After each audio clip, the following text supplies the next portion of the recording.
You were never meant to live like this. You weren't. It's been a while since I've done a long form video, and the reason is because I've had something brewing in the background, and I actually feel like I need to explain myself and where it's come from so that you guys can truly understand it. You see, in the morning I wake up before my alarm. Most mornings. I'm sleepy, but I'm awake. And just for a brief moment there's silence, and then instantly my mind switches on to the massive list of everything that I haven't done yet. And I'm so tired I can't actually move, but I'm already overwhelmed by the weight of it all, and I haven't even left the bed yet. This feeling has become so familiar, and I know that it's because it's been creeping up over years. It's been growing heavier, it's been growing more persistent, and yes, look, I've been through challenges and life has been hard at times, but if I'm honest with myself, that's not the core problem here. This isn't just about circumstances, it's about something that I know other people are probably feeling too.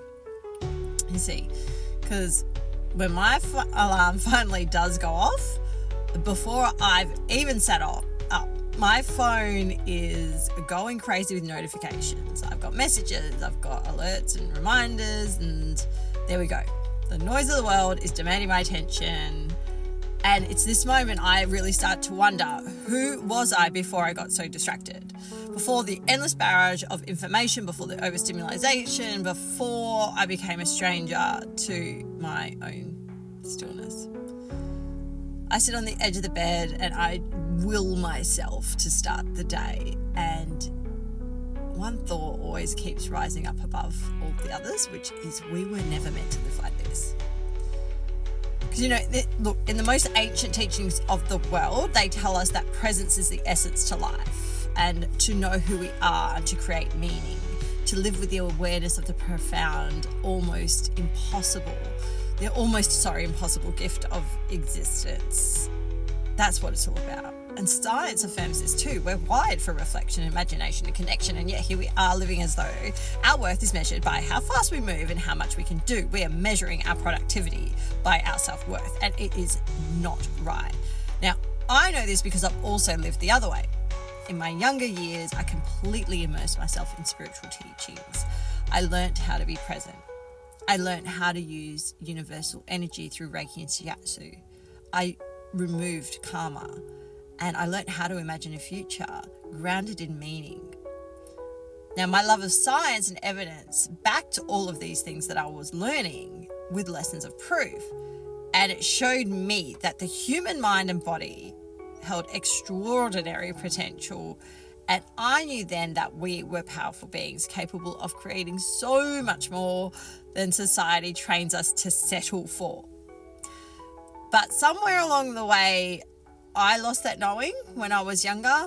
I guess I just tried to fit in. So I numbed myself with late nights, poor food, alcohol, because I so desperately wanted to fit in. I gained weight, I sank into depression, I drifted from the truth that I'd once known, and eventually I stepped out of it. I found my way back through better choices, healthier rhythms, and really getting back to those spiritual roots. But that's different to what's going on today, because the distractions today are different. They're subtler, and the constant dopamine hits from our devices are reshaping our very physiology. Our attention, our memory, and even the size of our key brain structures are being altered, and we never evolved to live in a world like this. And our body and our minds are the ones who are telling the story.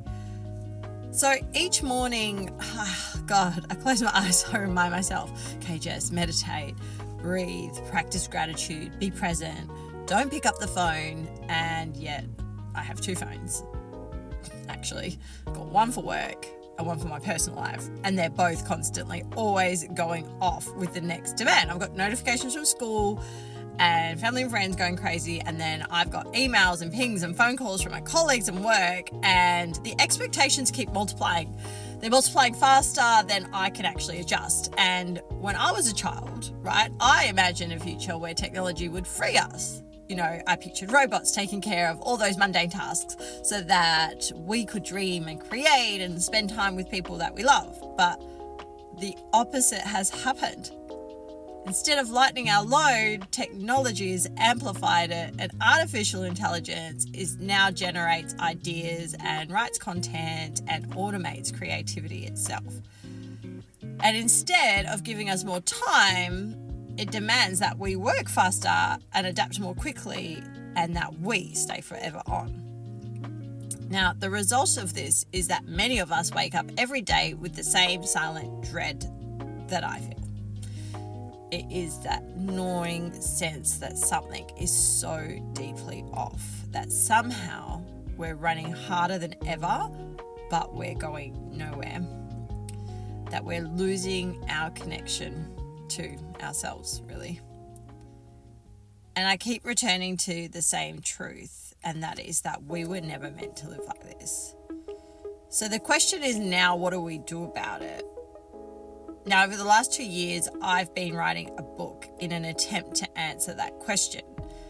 It's part story, it's part science, and it's part guide for finding our way back to what it means to be fully human. Look, we are not ever going to be able to change the pace of technology, but we can choose to reclaim our presence, our imagination, and our meaning. We can stop living as human doings and remember that it is to be a human being. Because before you were distracted, you were someone else too. You were someone whole, someone present, someone alive with absolute possibility. It's time to remember that, and I hope that I can share things with you that help you get back to who that was. So that's the basis of why I've created this video now. It's as much a commitment to you as it is to myself that we were not meant to live like this. And now that we are, we have the ability to just live better.